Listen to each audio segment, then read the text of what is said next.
Bonjour à tous, j'espère que vous allez bien et que vous prenez bien soin de vous. Aujourd'hui, je voudrais vous parler du soupçon dans le couple. Je voudrais vous parler de cela parce que c'est un poison pour le couple. C'est-à-dire que vous doutez constamment, vous êtes dans une méfiance exacerbée, inexpliquée. C'est-à-dire que vous pouvez avoir confiance en la personne qui vit avec vous, mais vous n'y arrivez pas. La personne n'y arrive pas. Ça, c'est un problème et c'est un poison pour votre couple. Vous êtes en train de détruire votre couple. Puisque plus vous allez apporter du soupçon, plus la personne va s'éloigner, plus elle va s'éloigner, plus vous allez vous dire pourquoi elle s'éloigne et les soupçons. C'est un cercle vicieux. Et quand je parle du cercle vicieux, c'est-à-dire que là, vous laissez la porte à l'ennemi qui va entrer dans vos pensées, regarde son comportement et regarde si le téléphone de votre conjoint ou votre conjoint est à côté, vous êtes obligé de fouiller. Là, il reçoit un appel, vous êtes obligé de regarder qui est en train d'appeler, alors que vous savez que cela n'a pas lieu d'être. Vous êtes en train de semer le doute et la méfiance dans votre couple et c'est un réel problème. Donc la première des choses, c'est de reconnaître. C'est pour ça que je fais cette vidéo. Si vous vous sentez concerné, reconnaissez. Reconnaître, c'est déjà mettre en lumière ce qui est caché. Et à partir du moment où vous allez le mettre en lumière, vous êtes déjà presque à moitié guéri. Vous allez en parler avec votre époux, avec votre épouse, vous allez prier ensemble, peut-être aussi en parler avec votre pasteur ou avec une personne de confiance. Et là, ça va déjà, vous allez aller sur le chemin vous êtes déjà sur le chemin de la guérison.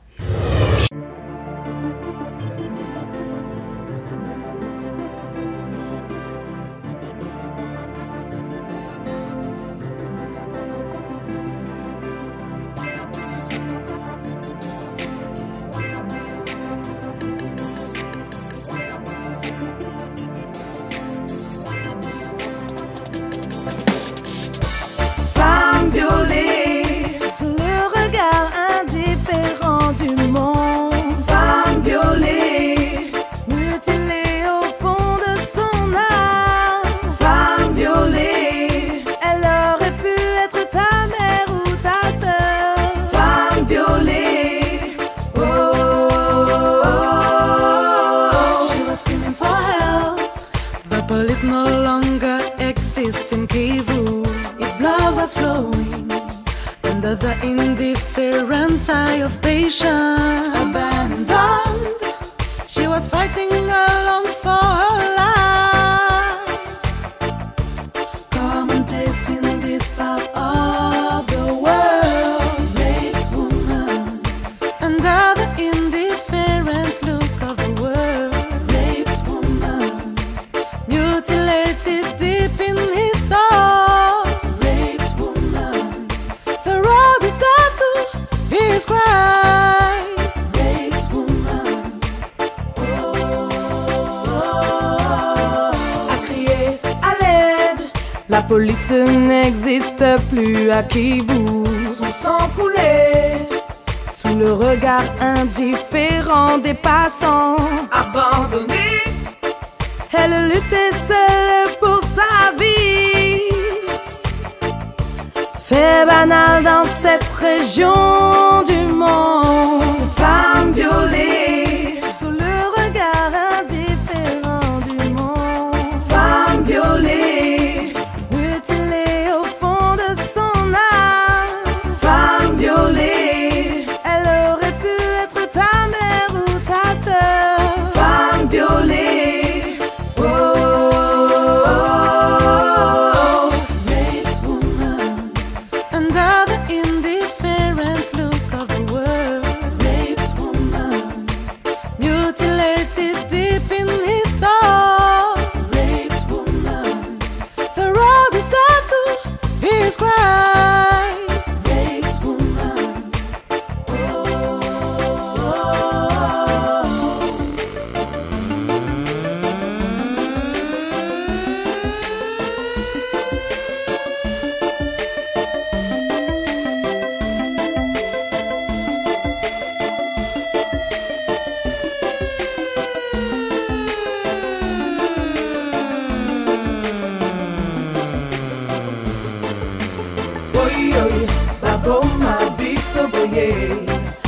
Mabeto salito yebite boye baboma biso boye biso bana ya Congo boye baboma biso boye Mabeto salito yebite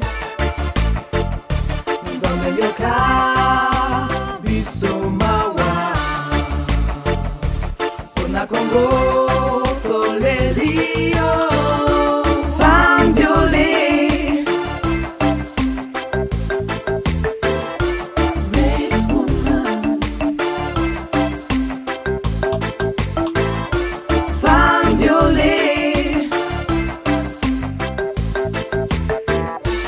Great woman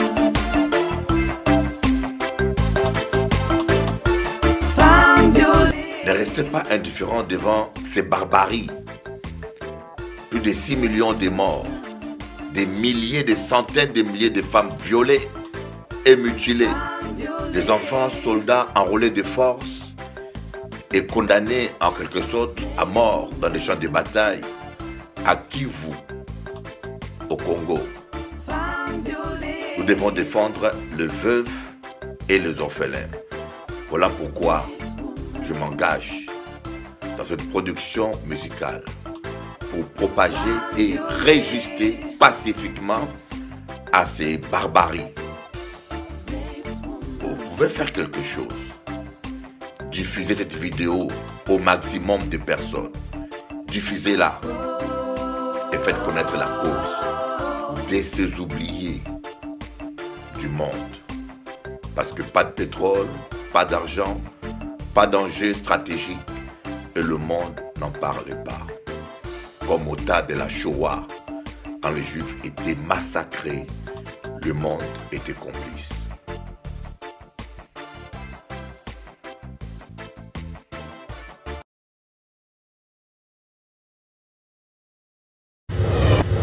Écoute un conseil, ma fille. Aujourd'hui, les relations amoureuses apportent plus déception, souffrance, solitude. Voilà pourquoi adopte comme principe, vaut mieux être seul que mal accompagné. Ne sois jamais pressé pour t'engager, prends ton temps. Vaut mieux être seul dans la solitude que être dans la solitude dans un mariage. Voilà pourquoi je te dis, ma fille, il faut toujours avoir un plan B. Il faut chercher, ne dépend jamais à 100% d'un homme, même s'il paraît bon. Il ne faut jamais dépendre d'un homme. Voilà pourquoi je dis, tiens bon, pense à toi, personne ne t'aimera plus que toi-même. Et surtout, ne fais pas des enfants avec quelqu'un dont tu n'es pas sûr.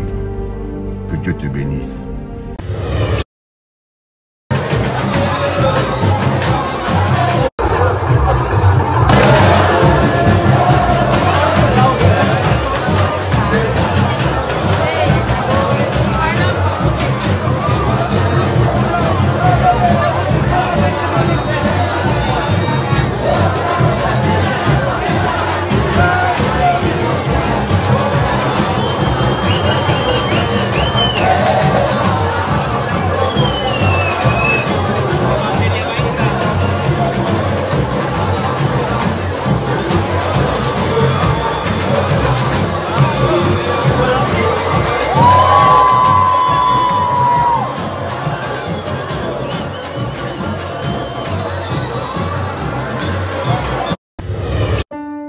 Arrête de pleurer, ma fille.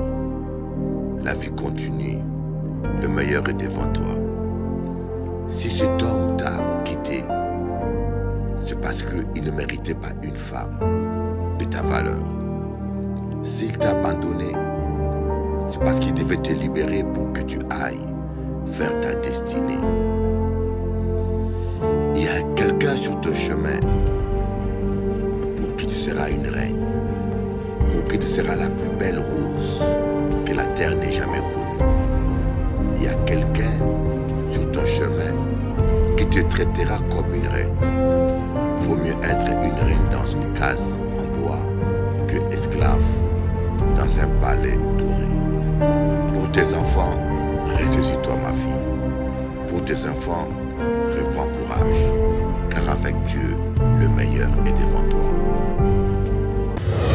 Message caché sous nos yeux depuis le début. Donc ça... Et les amis, c'est incroyable, un message caché était dans la Bible depuis le début et ça nous prouve que Jésus est réel, regardez. Depuis le début, c'était sous nos yeux et ça nous prouve que la Bible est la vérité, regardez. Adam a eu Seth, Seth a eu Enoch, Enoch a eu Kénan, Kénan a eu Mahalalel, Mahalalel a eu Jéred, Jéred a eu Enoch, Enoch a eu Métusélah, Métusélah a eu Lémec, Lémec a eu Noé. Et quand on regarde la signification de chacun de ces prénoms dans l'ordre, voici ce que ça donne. Adam veut dire homme, Seth veut dire destinée, Enoch veut dire mortel, Kénan veut dire pénalité, Mahalalel veut dire le saint de Dieu, Jéred veut dire descendra, Enoch veut dire enseigner, Métusélah veut dire sa mort donnera, Lémec veut dire sans espoir et Noé veut dire repos. Peut-être que là vous comprenez pas, mais si on assemble tous ces mots à la suite, regardez ce que ça donne comme phrase. Et regardez ce que ça forme. À l'homme, donc nous, est destinée la mortelle pénalité, mais le saint Dieu, donc Jésus, descendra, enseignant que sa mort donnera aux personnes sans espoir du repos. Et c'est exactement l'œuvre du sacrifice à la croix de Jésus-Christ. Donc ça prouve que la Bible est réelle et qu'il y avait un message caché sous nos yeux depuis le début. Donc ça prouve que la Bible est la vérité, que Jésus est réel, que Jésus existe. Et vous savez très bien que Dieu ne laisse jamais les choses au hasard. Et ce message était sous nos yeux depuis le début. Et c'est un message caché de la Bible. Oh Dieu, il est trop fort.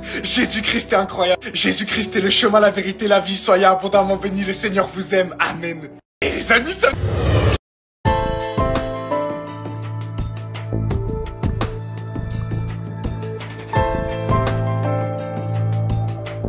J'aimerais vous dire que Jésus-Christ vous aime. Et avant que nous puissions commencer notre émission, nous allons prier d'abord quelques instants.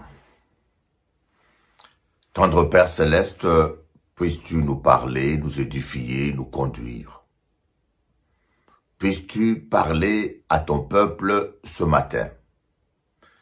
Que tout ce que nous dirons et nous ferons puisse être à ta gloire.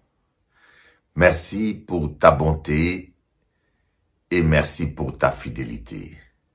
Amen. Alors, on va lire aujourd'hui, étudier profondément le psaume 24. Vous savez, ce message, je l'adresse en particulier aux chrétiens pour les édifier, les encourager.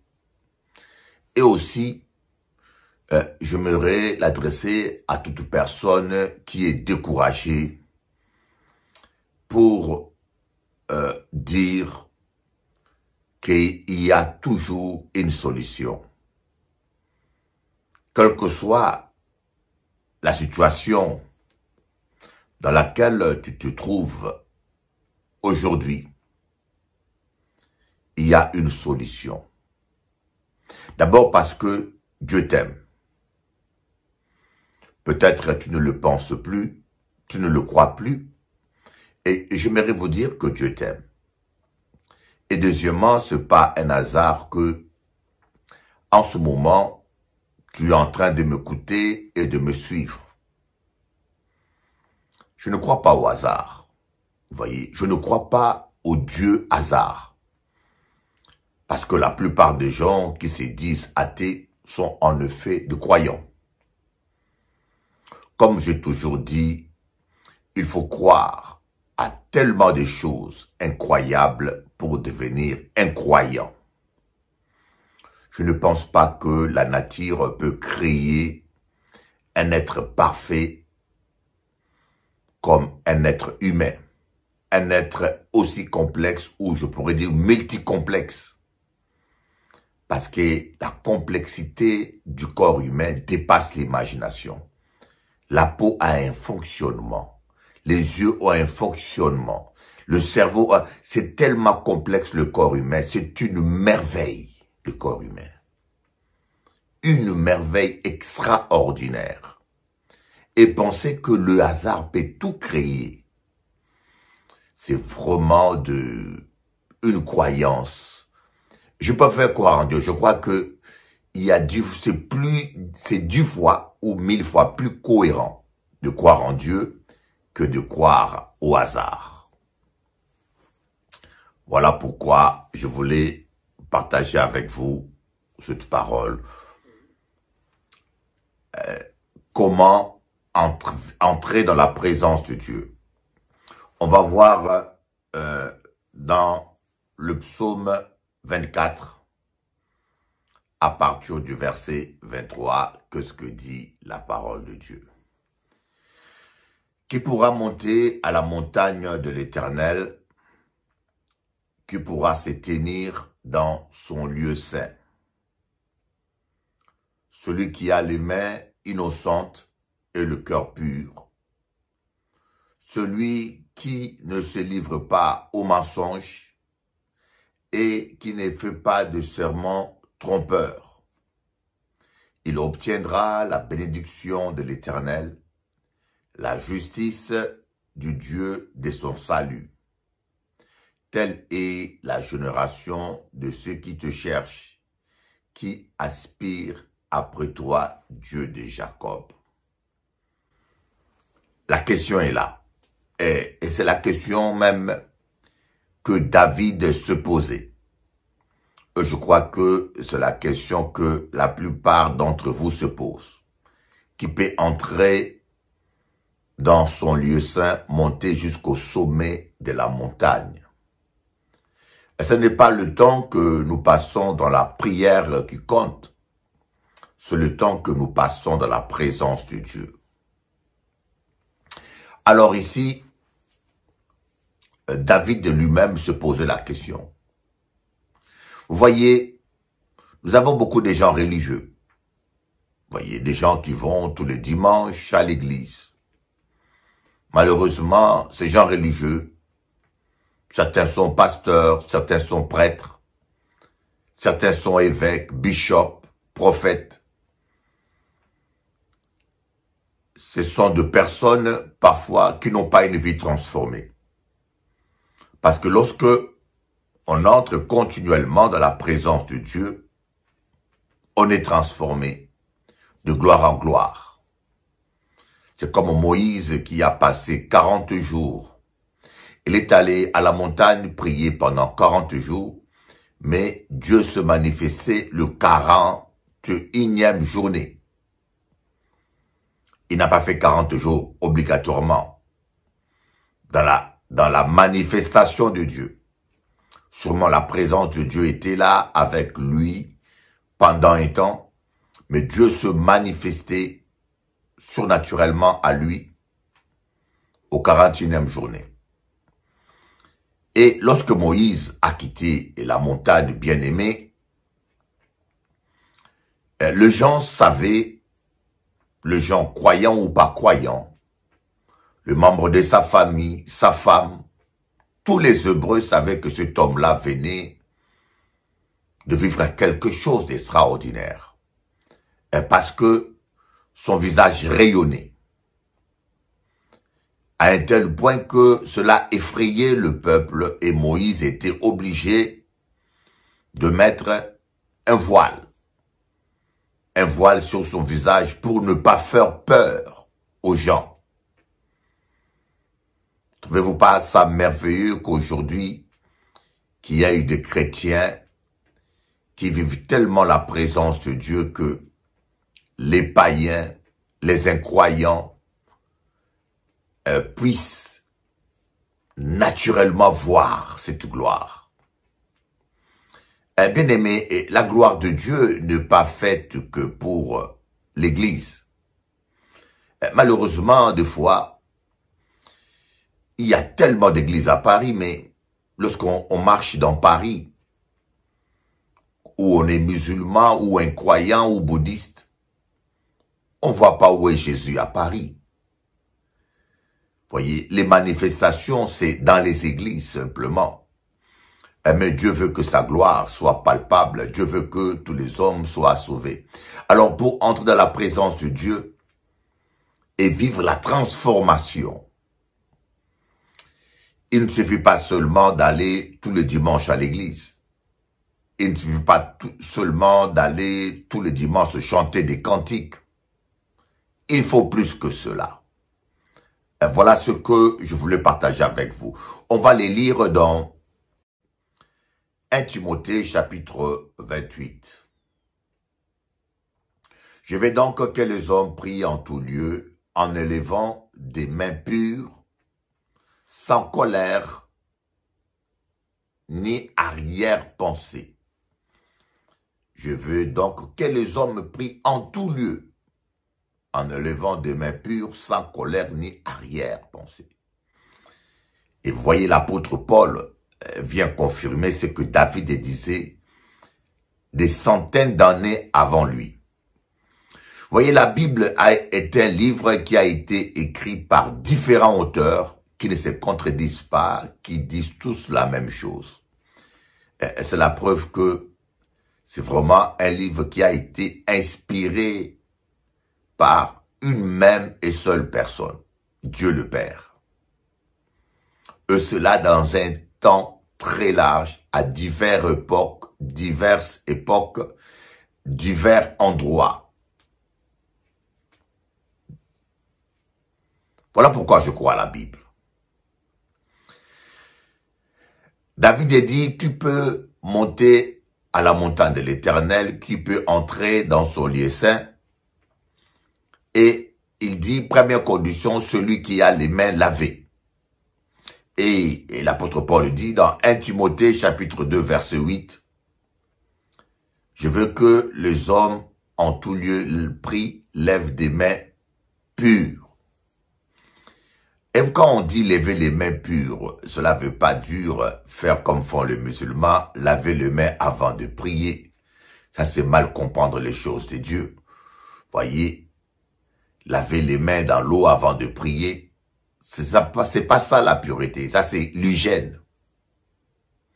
La pureté de main, c'est la pureté dans vos actes. Vous pouvez laver les mains 25 fois. Si vous avez giflé votre femme devant Dieu, vos mains ne sont pas pures. Vous devez poser des actes de sainteté. Voyez, vos actes doivent être purs, innocents. Celui qui a les mains innocentes. Donc, autrement dit, vous devez vivre la sainteté dans vos actes. Il ne suffit pas de prêcher la parole, il ne suffit pas de parler de Jésus, il ne suffit pas de chanter des cantiques.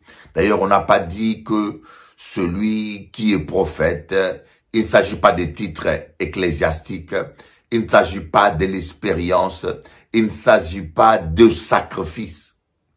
L'obéissance vaut mieux que le sacrifice. Ce n'est pas parce que vous avez prié 4 heures ou 5 heures que vous allez automatiquement entrer dans la présence de Dieu. Vous allez entrer dans la présence de Dieu parce que vous avez les mains pures. On va lire l'évangile de Jean, chapitre 14, verset 23. Jésus lui répondit, si quelqu'un m'aime, il gardera ma parole et mon Père l'aimera. Nous viendrons vers lui et nous établirons domicile chez lui. Jésus dit, si quelqu'un m'aime. Voyez, l'amour de Dieu n'est pas que émotionnel. L'amour de Dieu est d'abord spirituel. La parole de Dieu dit, tu aimeras le Seigneur, ton Dieu, de tout ton cœur, de toute ton âme et de toute ta force. Et aimer Dieu avec son âme, c'est ressentir des émotions positives à l'égard de Dieu. Aimer Dieu de toute sa force, c'est le servir malgré la fatigue, malgré les distances. Aujourd'hui, les gens sont pas capables de se déplacer 1 heure pour venir écouter la parole de Dieu. Par contre, ils sont capables de se déplacer 1 heure pour aller travailler. C'est simplement parce qu'ils aiment leur travail plus que Dieu. Aujourd'hui, les gens qui travaillent, je pense pas que tous les matins ils soient en forme, mais en forme ou pas, ils se réveillent, ils vont au travail. Et mais le dimanche, ça dépend. J'appelle ça des chrétiens météo. De temps en temps, il se réveille, il va servir Dieu, il va au culte. Et si un jour, il se réveille mal, il vient pas au culte. Aimer Dieu de toute sa force, c'est dépasser ses fatigues pour servir Dieu. Et aimer Dieu de tout son cœur, c'est l'aimer en esprit et en vérité. C'est-à-dire, comme dit Jésus dans Jean 14, verset 23, aimer Dieu, c'est garder ses commandements, obéir à sa parole. C'est de cela qu'il s'agit, obéir à sa parole. Et il dit, si quelqu'un garde mes commandements, obéit à ma parole, moi et mon Père, on va faire domicile en lui. On va se manifester à lui. Autrement dit, la personne va vivre la présence de Dieu. Qu'est-ce que nous constatons? Aujourd'hui, il y a tellement de chrétiens évangéliques et catholiques qui font des sacrifices, qui marchent à genoux pendant 1 kilomètre de pénitence. Il y en a qui font des jeûnes, qui crèvent de faim. Il y en a qui prient en langue des heures et des heures. Mais cela ne sera rien lorsqu'il n'y a pas d'obéissance. L'obéissance, c'est-à-dire la sainteté, est la base même de la vie chrétienne. C'est comme les fondations d'une maison.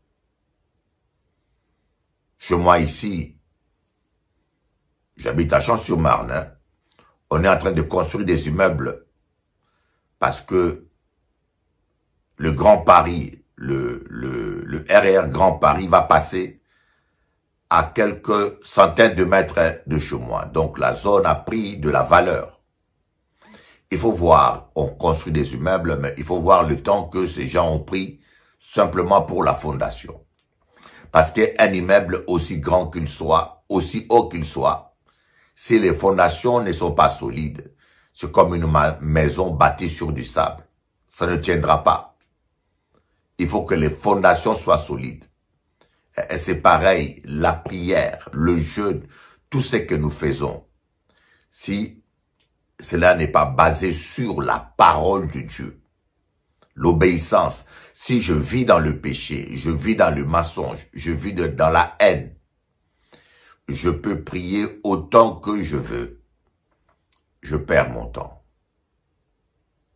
Je perds mon temps. Donc la première chose, il faut l'obéissance à la parole de Dieu. Et nous allons voir Jérémie, chapitre 15, verset 19. Qu'est-ce qu'il nous dit? C'est pourquoi voici ce qu'a dit l'Éternel. Si tu reviens à moi, je te ferai revenir et tu te tiendras devant moi. Si tu sépares ce qui est précieux de ce qui est sans valeur. Autrement dit, si tu laves tes mains, tu seras comme ma bouche. C'est à eux de revenir vers toi. Ce n'est pas à toi de revenir vers eux. Je vais le relire, Jérémie 15, verset 19. J'aime bien lire la Bible et le relire pour vous. C'est pourquoi voici ce qu'a dit l'Éternel. Si tu reviens à moi, je te ferai revenir et tu te tiendras devant moi. C'est-à-dire que tu monteras la montagne de l'Éternel, tu vas entrer dans le lieu saint. Si tu sépares ce qui est précieux de ce qui est sans valeur, tu seras comme ma bouche. C'est à eux de revenir vers toi, ce n'est pas à toi de revenir vers eux. On va lire 2 Timothée, chapitre 2, versets 20 à 21. Prends ta Bible, on va lire 2 Timothée, chapitre 2, versets 20 à 21. Dans une grande maison, il n'y a pas seulement des ustensiles d'or et d'argent, mais il y en a aussi en bois et en terre. Les uns pour d'un usage noble, les autres d'un usage méprisable. Si donc quelqu'un se purifie de ces choses, il sera un vase d'usage noble, saint, utile à son maître, prêt pour toute œuvre bonne. Si quelqu'un se purifie, on n'a pas dit si quelqu'un prie toute la journée, ou si quelqu'un parle en langue tous les jours, ou si quelqu'un prêche bien. Voyez, on n'a pas dit toutes ces choses. Bien aimé, l'évangile est tellement simple. L'évangile est tellement simple. Je crois que c'est nous les hommes, nous sommes trop compliqués. D'ailleurs, c'est pas pour rien que la parole de Dieu dit « Le cœur de l'homme est tortueux par-dessus tout ». Eh oui, c'est vrai. Le cœur de l'homme est tortueux par-dessus tout. Nous sommes trop tortueux. Nous sommes trop compliqués. Nous aimons compliquer les choses. La parole de Dieu dit, si quelqu'un se purifie. Dans Jérémie 15, Dieu dit, si tu sépares ce qui est vil de ce qui est précieux. C'est quoi ce qui est vil? Tout ce qui est charnel. Tout ce qui est vanité. Vanité des vanités. Tout ce qui est superficiel. Si tu sépares ce qui est vil, c'est-à-dire tout ce qui est péché, l'amour du monde, l'orgueil de la vie, tu seras comme ma bouche. Et vous savez comment est la bouche de Dieu? Elle est créatrice. Que la lumière soit et la lumière fut. Que la joie soit et la joie est. Que la guérison soit et la guérison est. Moi, j'ai vu des gens qui ont jeûné 40 jours sans rien recevoir. J'ai vu des gens qui ont jeûné plus. Il y en a même, j'ai vu la femme d'un pasteur, son mari est mort. Parce qu'il voulait jeûner 80 jours sans manger. La veuve m'a dit, mon mari est mort. Vous comprenez? Dieu n'est pas compliqué. Il nous demande simplement l'obéissance. L'obéissance, c'est qui vaut plus que le sacrifice. Vous devez avoir des mains pures. Des mains pures, ne plus faire du mal aux autres. C'est pas si compliqué, hein. Un jour, j'ai demandé à quelqu'un, mais dis-moi, qu'est-ce qu'il y a de plus dur? Jésus, c'est le seul prophète d'abord qui n'a jamais péché. Cela est reconnu même dans le Coran comme dans la Bible. Jésus, c'est le seul prophète, le seul être humain qui est né sans rapport sexuel. C'est par l'action du Saint-Esprit. Cela est reconnu dans la Torah, dans le Coran, comme dans la Bible. Jésus, c'est le Messie qui reviendra pour le dernier jugement. Cela est annoncé dans le Coran comme dans la Bible. Jésus, c'est le Verbe de Dieu. Les musulmans, des fois, confondent ce terme fils de Dieu. Fils de Dieu ne veut pas dire enfant de Dieu, parce que Dieu ne peut pas avoir des femmes pour avoir un enfant. Vous avez raison. Mais fils de Dieu est un terme hébraïque qui signifie Verbe de Dieu, expression de Dieu. Je vous demanderai, dis-moi, qu'est-ce qui est impossible à Dieu? Qu'est-ce qui est impossible à Dieu pour toi? Rien. Alors pourquoi tu es étonné que Dieu puisse créer un corps de chair dans lequel lui-même, son esprit entre et parle aux hommes? Voilà pourquoi le Coran dit qu'il est un esprit émanant de lui. Maintenant, nous allons voir deuxième condition que David a dit dans le psaume 24. Un cœur pur. Seigneur, qui peut monter dans ta montagne, à ta montagne, qui peut entrer dans le lieu saint? Celui qui a les mains innocentes et un cœur pur. Et c'est important d'avoir un cœur pur. Le cœur. Le cœur, c'est quoi? Le cœur est d'abord comme une boîte à lettres de Dieu. Le psalmiste David dit, mon cœur dit de ta part, cherche l'Éternel. Donc le cœur parle. Des fois, quand Dieu veut vous parler, il dépose une pensée. Il dépose une idée dans votre cœur.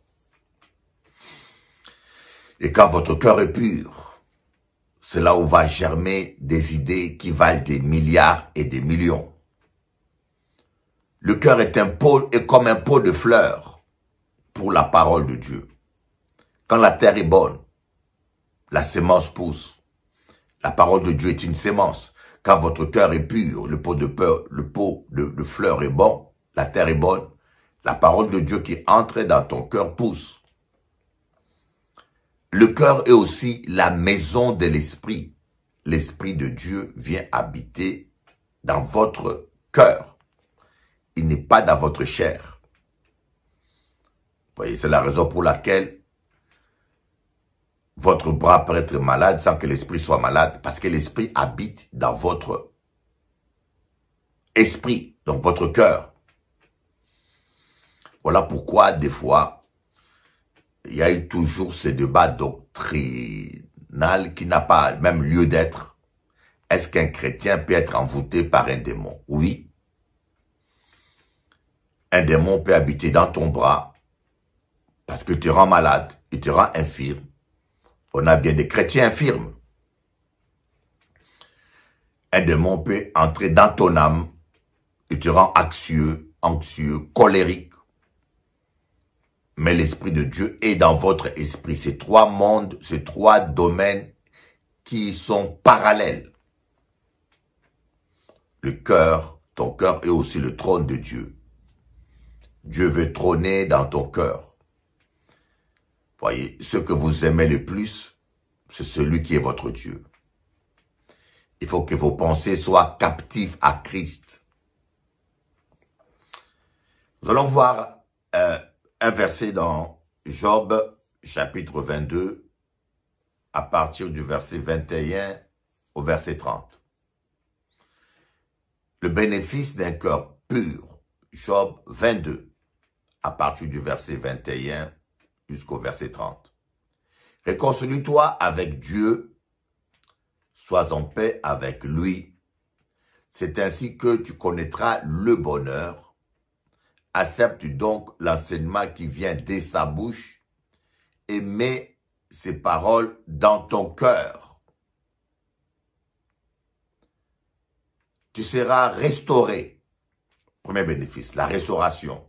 Si tu reviens au Tout-Puissant, si tu éloignes l'injustice de ta tente, jette l'or dans la poussière, c'est-à-dire que donne à Dieu le centre. Dieu n'a pas dit de jeter tout ton argent. Non, ici, c'est un langage symbolique.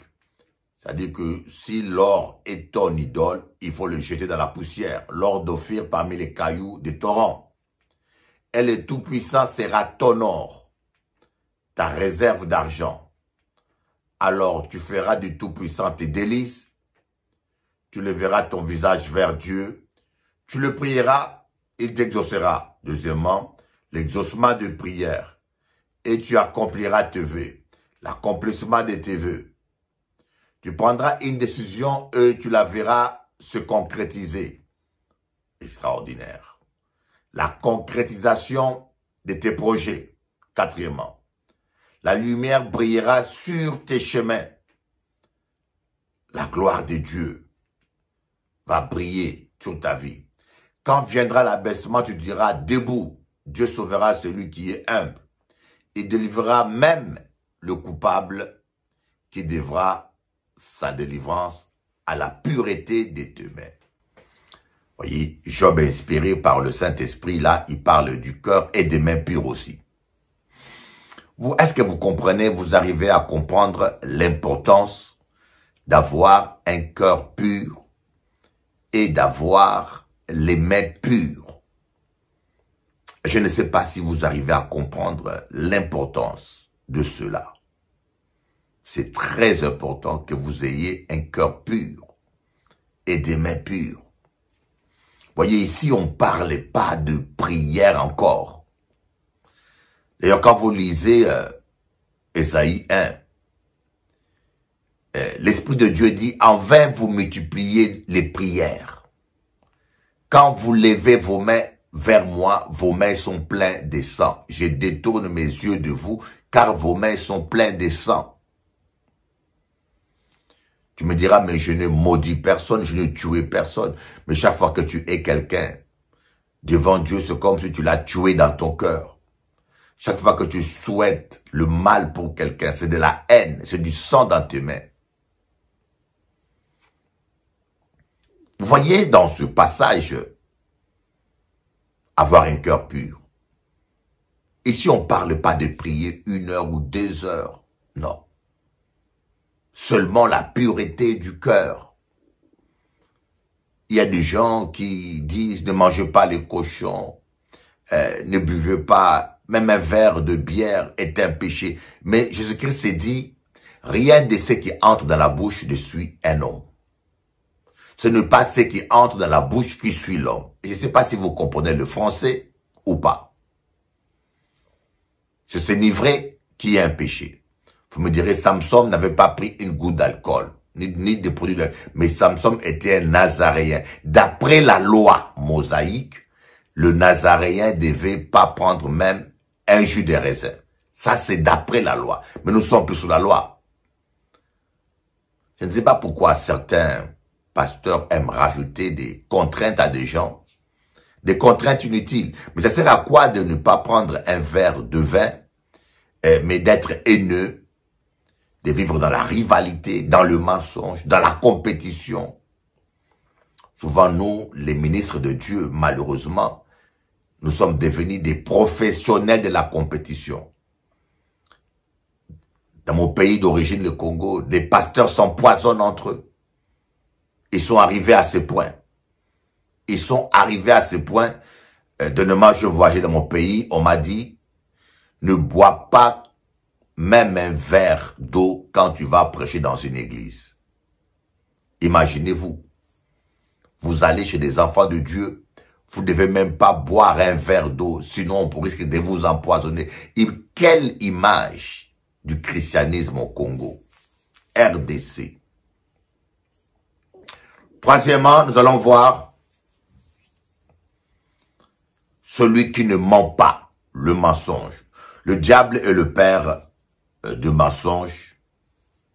Un mensonge peut bloquer une délivrance. Le chauve-souris vit là où il y a les ténèbres. Les démons aiment vivre dans un cœur où il y a le mensonge. Il y a différents types de mensonges. Le mensonge oral contre son prochain et le mensonge comportemental, l'hypocrisie des scribes et des pharisiens. Et troisièmement, le mensonge contre Dieu. Mentir contre le Saint-Esprit est très grave.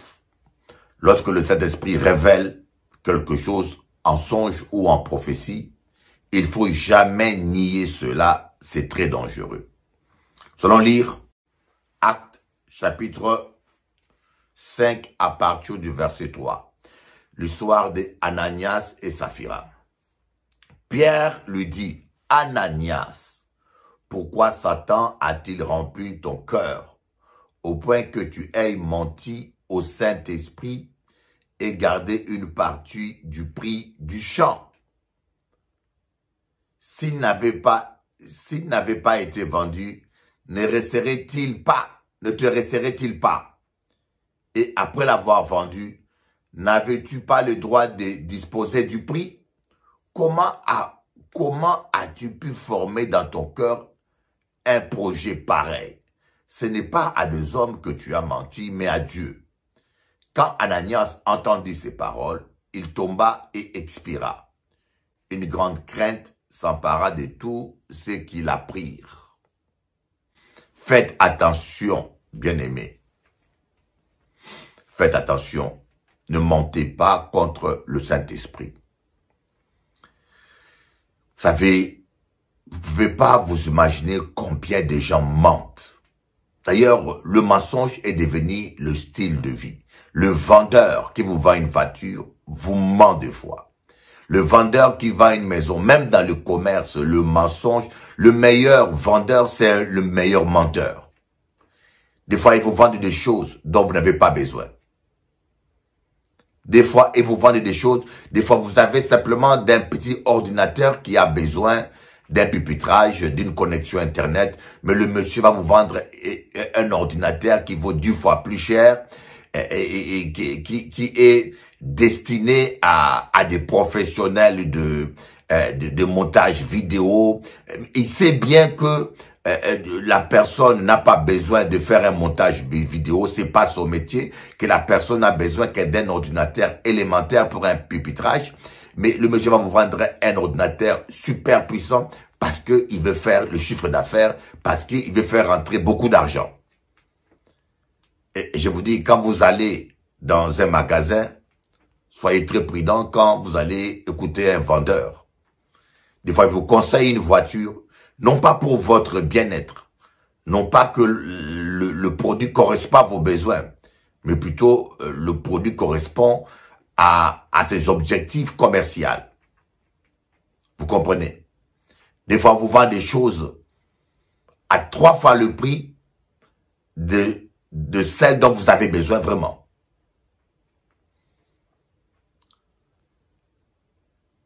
Le mensonge est terrible. Le mensonge dans le mariage. Le mensonge. Et ce qui est triste aujourd'hui, les gens vont jusqu'à mentir contre le Saint-Esprit. C'est terrible, bien-aimés. Ne mentez jamais contre le Saint-Esprit.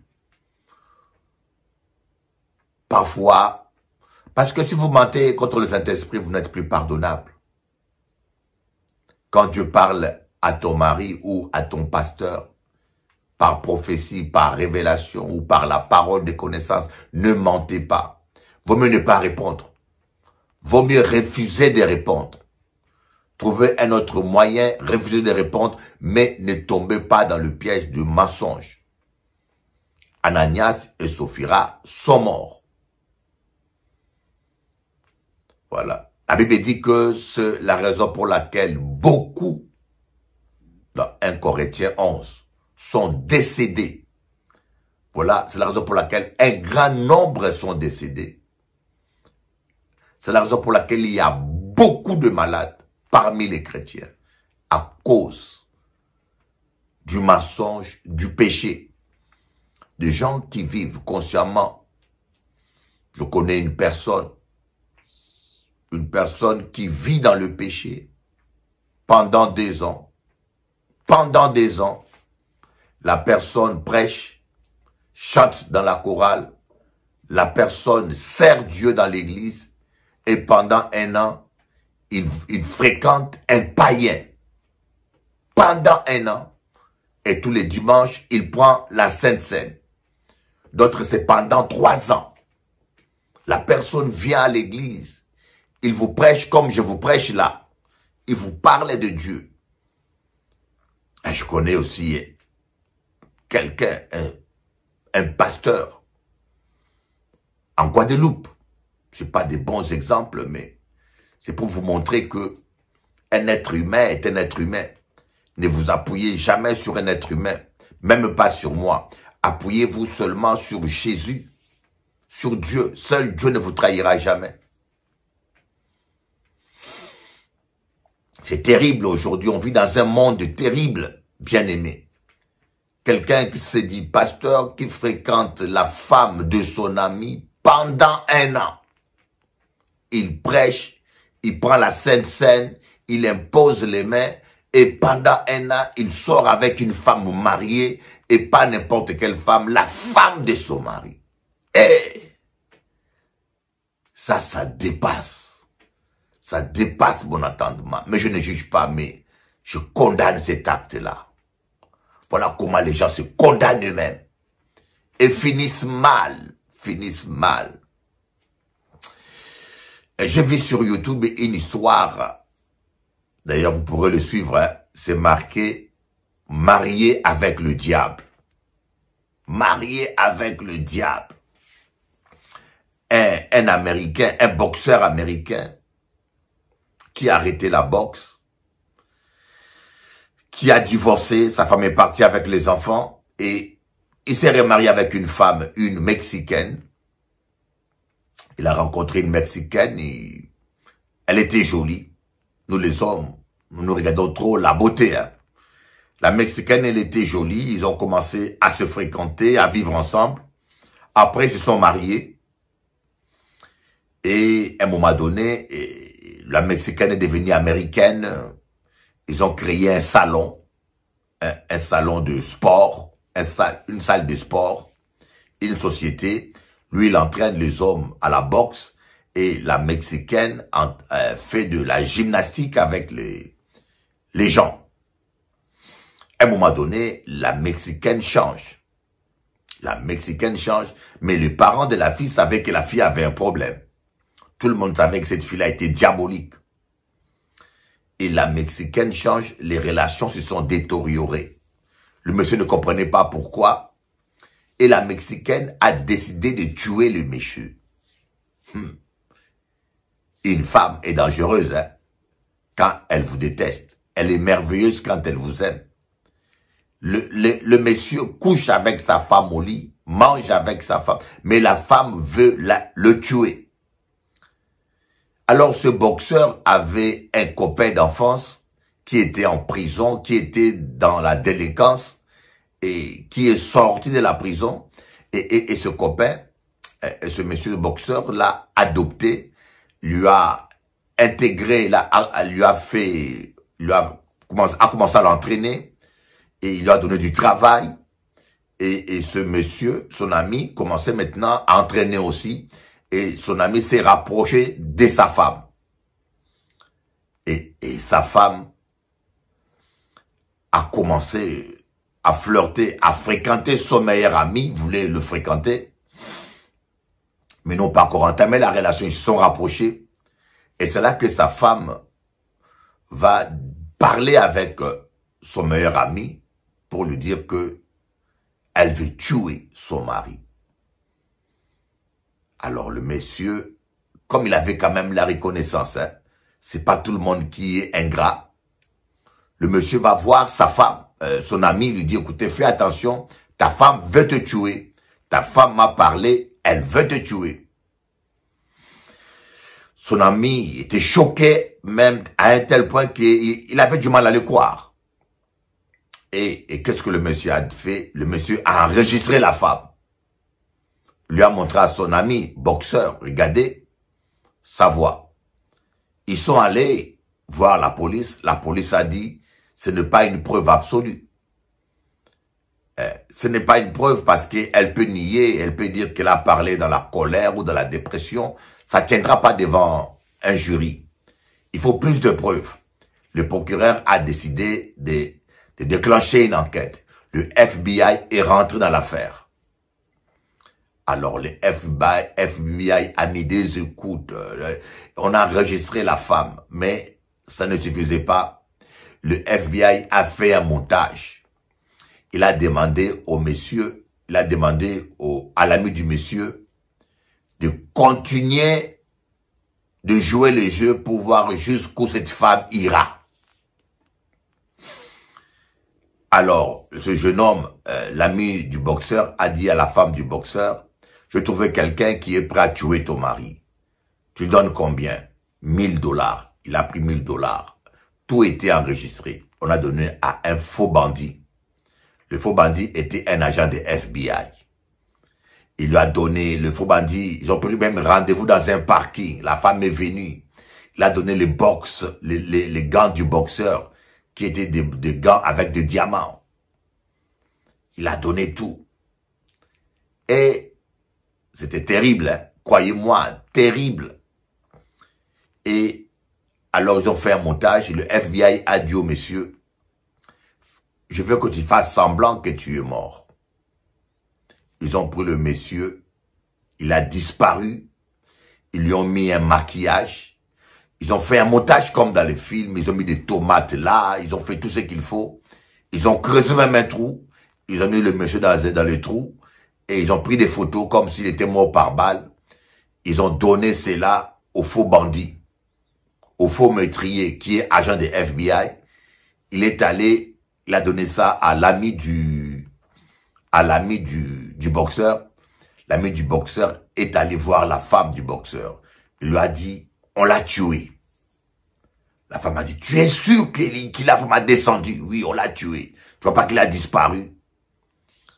L'ami du boxeur a montré même le photo du boxeur mort dans le trou. La femme a souri. Elle était heureuse. Et puis la femme a dit, et tu es sûr qu'il va pas se réveiller? Tout a été filmé. Bien aimé. Une femme avec qui tu couches. Il n'y a pas que, je dis pas que toutes les femmes sont pareilles, hein. Mais ici-bas, il n'y a que Dieu. Il n'y a que Dieu. Il n'y a que Dieu, mon ami. Il n'y a que Dieu. Et en fin de compte, la dame a été conduite avec de preuves au tribunal. Elle a été arrêtée. Et puis elle s'est rendue compte que le monsieur n'était pas mort. Le monsieur a pardonné la femme et la femme a écopé de 20 ans de prison. Voyez où le mensonge peut amener. Le mensonge est terrible. Le mensonge est terrible.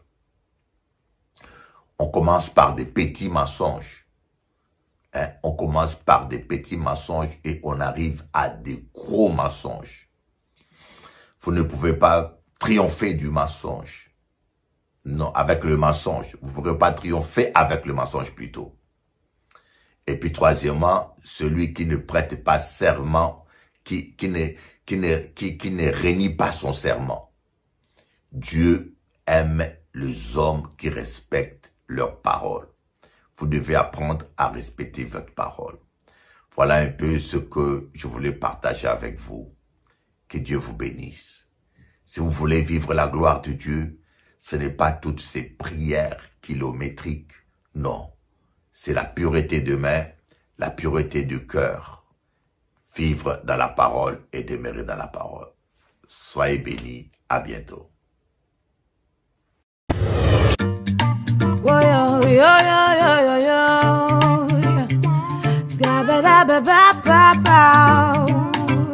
Africa, Congolais, lève-toi, bats-toi, pour tes droits, bats-toi. Africain, lève-toi, bats-toi, pour tes droits, bats-toi. Congolais, lève-toi, bats-toi, pour tes droits, bats-toi. Africain, lève-toi, bats-toi, pour tes droits, bats-toi. Ne compte pas sur la charité de ces nations hypocrites. Ils vous vendent des armes et vous offrent des cercueils humanitaires. Si tu ne prends pas soin de tes enfants, personne ne le fera pour toi. Réclame tes droits à César, oh Africa. Congolais, lève-toi, bats-toi, pour tes droits, bats-toi. Africain, lève-toi, bats-toi, pour tes droits, bats-toi. Congolais, lève-toi, bats-toi, pour tes droits, bats-toi. Africain, lève-toi, bats-toi, pour tes droits, bats-toi. Rely on the charity of the hypocritical nation who sell you weapons and offer your coffins. Yeah, why? If you don't take care of your children, nobody will do it for you. Claim for your rights, Africa. Fight for your rights, Africa. Lève-toi. You've got to fight. You've got to fight for your lands. You've got to fight for your rights. You've got to fight for your freedom. Tu dois te battre, Africa. Tu dois te battre pour tes terres. Tu dois te battre pour tes droits. Congolais, lève-toi. Fight for your rights. Fight for your freedom. Yeah, fight for your rights. Yeah, yeah, yeah, yeah, yeah. Lève-toi, bats-toi. You have to fight for your rights. Vous savez, on en a assez. Partez, rentrez chez vous. La manifestation des espoirs d'aujourd'hui là. Merci. Les médias n'en parlent pas. Voilà. Personne n'en parle. Voilà. On nous tue et personne n'en parle. Voilà. On nous tue, voilà. Personne n'en parle. Voilà. On montre la guerre en Ukraine. Voilà. Pourquoi vous ne montrez pas la guerre au Congo?